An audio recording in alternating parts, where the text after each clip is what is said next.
She sits across from him at a cafe in Damascus, laughing at his joke about his overbearing mother. His hand brushes hers as he reaches for the sugar. He smiles. That shy, genuine smile she's learned means he's falling for her.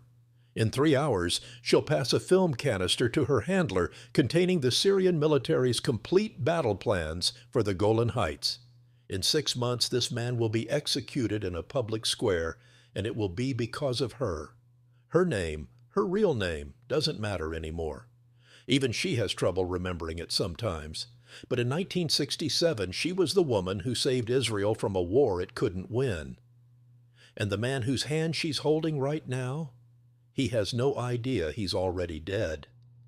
Let's call her Yael, not her real name. Mossad never releases those, but it's what she thought of herself as in the moments when she was alone, when she could stop performing. In 1964, Yael was 23 years old and unremarkable. That's what made her perfect. She'd grown up in a modest apartment in Tel Aviv, the daughter of Polish Holocaust survivors who never talked about the camps but woke up screaming 3 times a week. Her mother collected ceramic figurines. Her father repaired watches, hunched over his workbench with a jeweler's loop, trying to fix the tiny mechanisms that other people broke.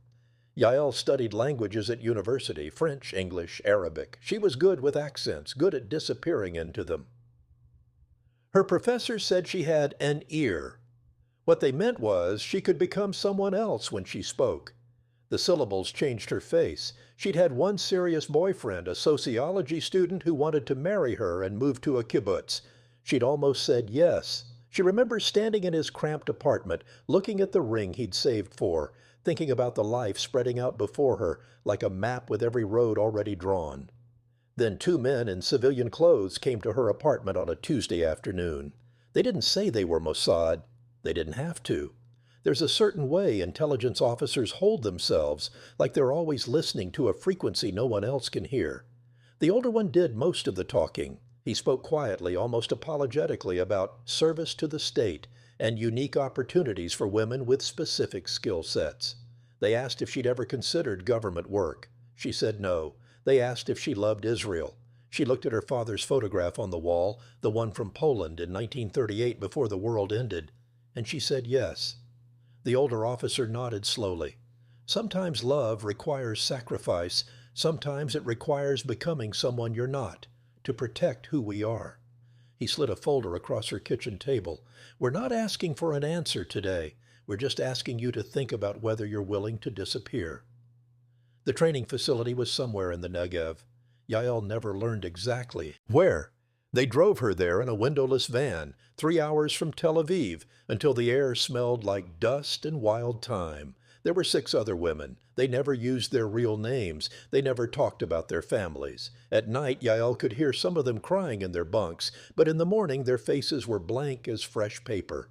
They learned languages first. Not just vocabulary, identity. How a Lebanese woman holds a coffee cup differently from a Syrian woman.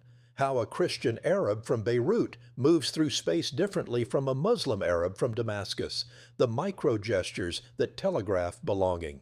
But the real training was psychological. Men think with their vulnerabilities, their instructor told them. He was 40-something with tired eyes and a wedding ring he twisted when he talked. Your job is to find the wound and press on it gently, not to hurt, to soothe. You become the thing they didn't know they needed. They practiced on volunteers, junior Mossad officers, some of them barely older than the trainees. Yael watched one of her classmates reduce a hardened intelligence analyst to tears in 40 minutes by asking the right questions about his brother's death. She watched another woman make a decorated war veteran confess his fear of failure by simply listening with her whole body tilted toward him, making him the only person in the room. Then it was Yael's turn. They gave her a target profile. Captain Rafi Cohen, age 31, decorated tank commander, recently divorced. She had 2 hours to make him trust her. She sat across from him in a fake cafe they'd built in the training facility. She didn't lead with flirtation.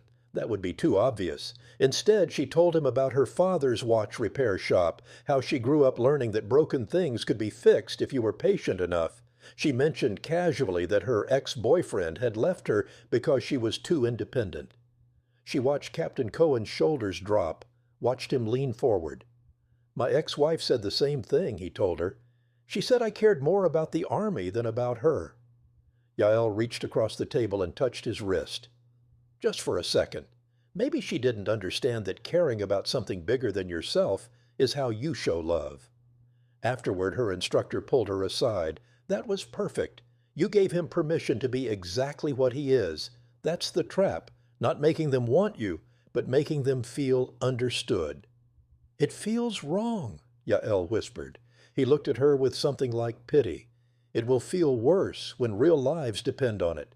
But here's what they don't tell you in the recruitment speech. This kind of work destroys the person you were.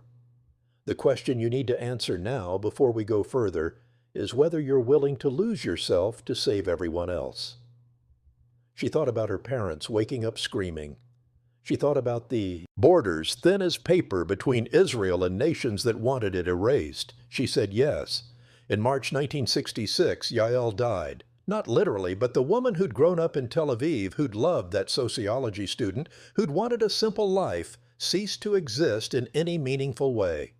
In her place was Layla Mansour, a 24-year-old Lebanese Christian from Beirut, daughter of a textile merchant, educated in French schools, now working as a translator in Damascus. They'd spent 8 months building her legend, forged documents going back to a birth certificate, school records, a deceased uncle who'd supposedly gotten her the translation job. They'd even created a fake apartment lease and a library card with stamps in it, books she'd supposedly borrowed over 2 years. Before they sent her across the border, her handler, the older officer who'd first recruited her, took her to a windowless room.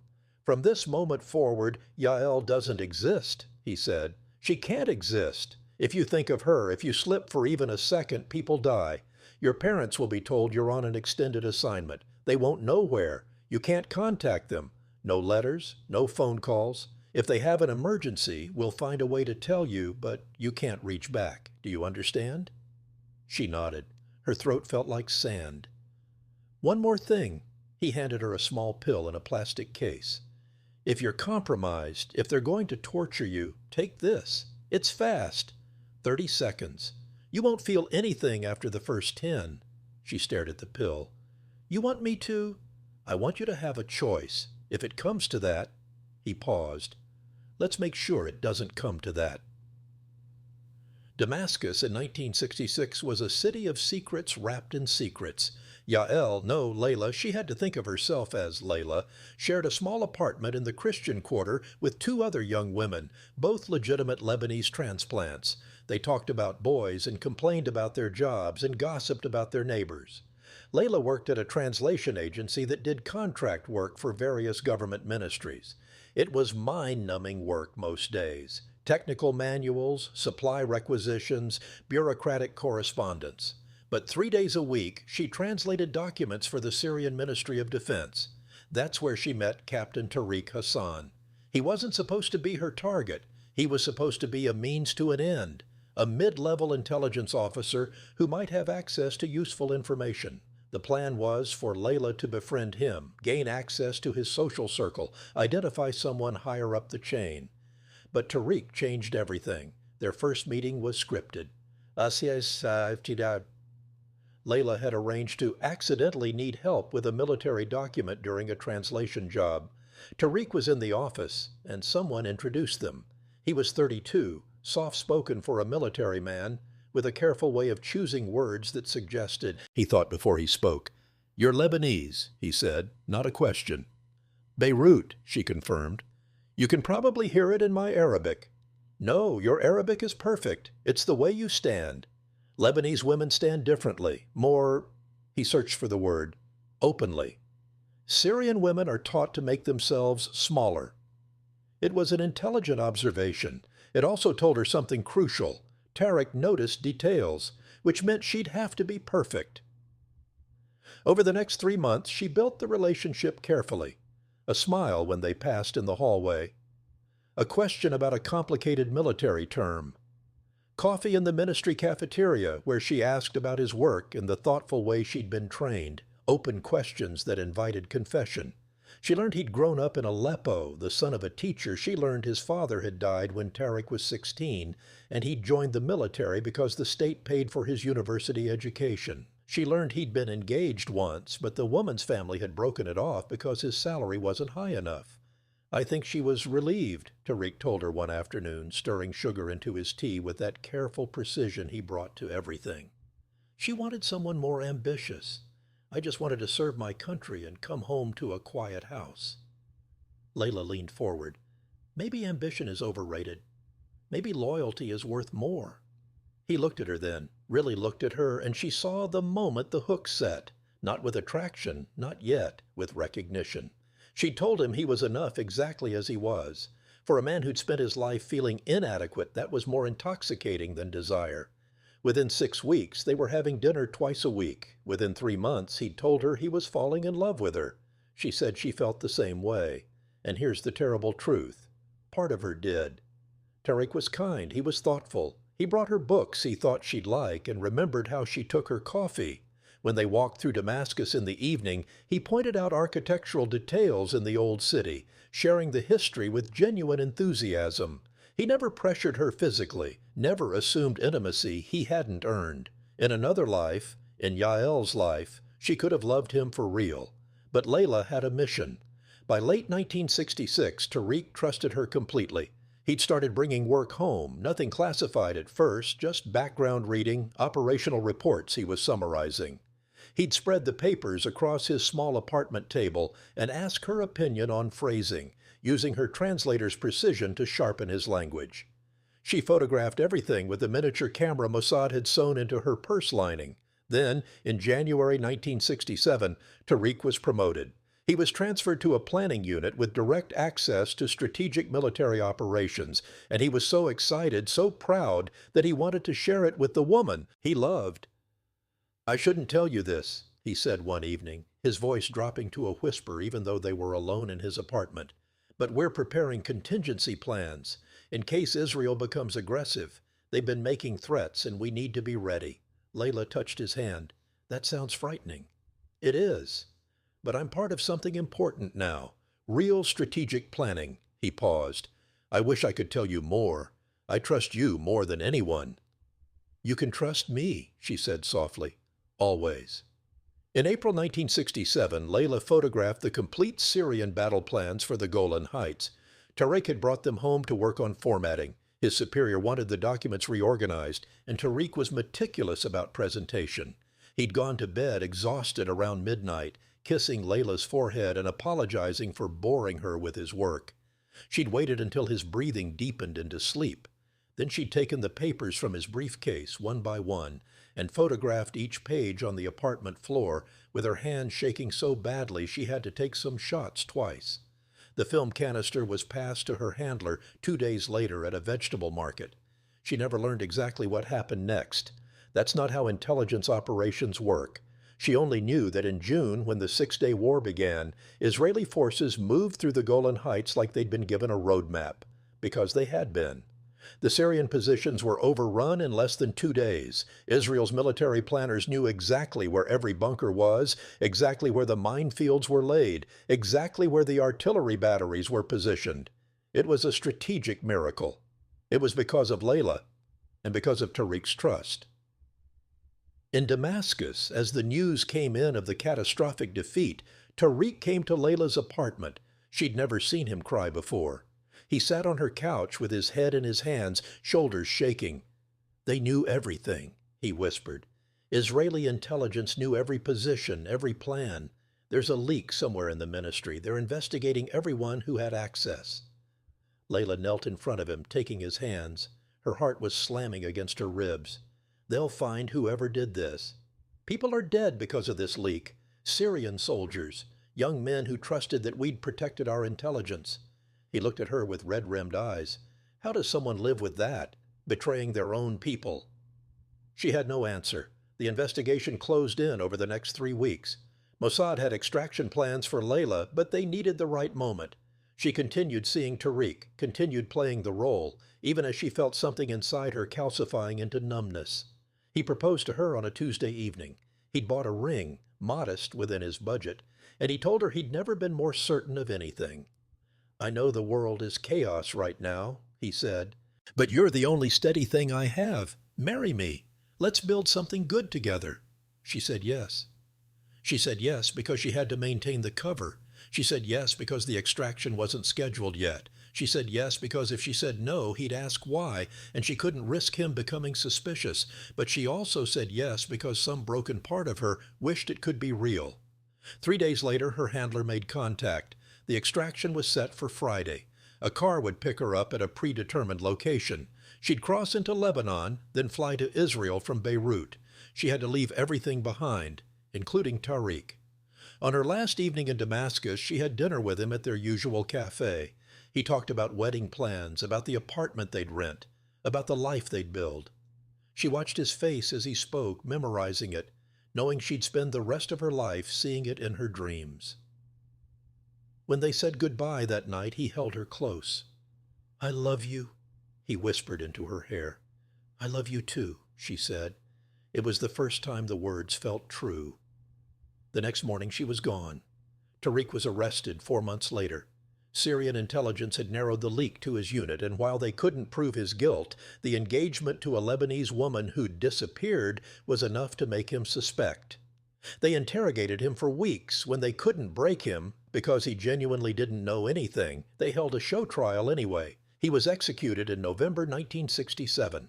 Layla, now Yael again, back in Israel, back in debriefings and award ceremonies she couldn't tell anyone about, learned about it from her handler.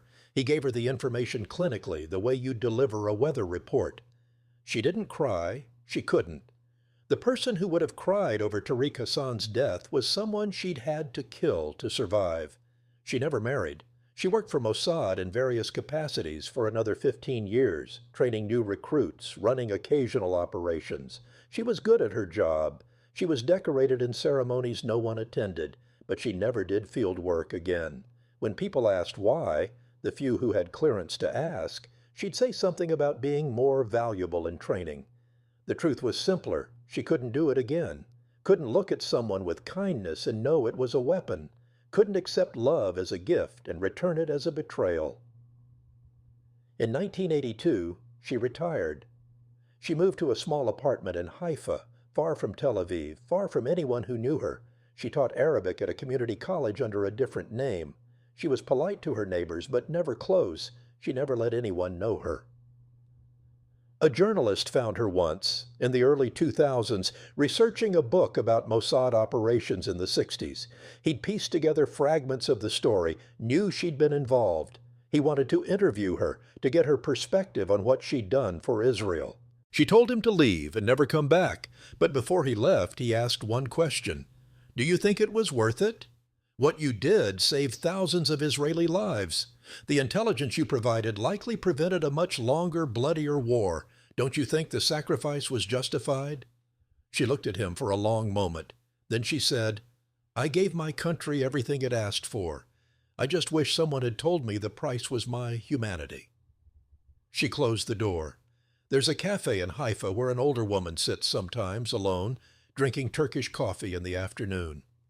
If you watched her carefully, and no one does because she's trained a lifetime to be forgettable, you might notice she holds her cup a certain way, the way a Lebanese woman would hold it, thumb and 2 fingers tilted just slightly, muscle memory from another life, from another self she murdered for her country. She still speaks to him sometimes, in her head, to Tariq. She tells him she's sorry. She tells him she wishes there'd been another way. She tells him that his kindness, his trust, his love, all of it was real to her, even if nothing about her was real to him. But mostly she sits in silence and she wonders about the question no one in intelligence wants to ask. When does protecting your people justify destroying your soul? When does love become a weapon? And when the war is over and the intelligence is filed away and the historians write their books about strategic victories, who counts the human cost? Who adds up all the trust that was murdered, all the love that was weaponized, all the people who gave everything, including the parts of themselves they can never get back? Yael knows the answer. No one counts that cost, because if we did, If we really looked at what we ask of people in the name of national security, we might have to admit that some victories are losses in disguise, that some wars continue long after the shooting stops, and that the truest casualties are the ones still living, still haunted, still holding their coffee cups like someone they used to be.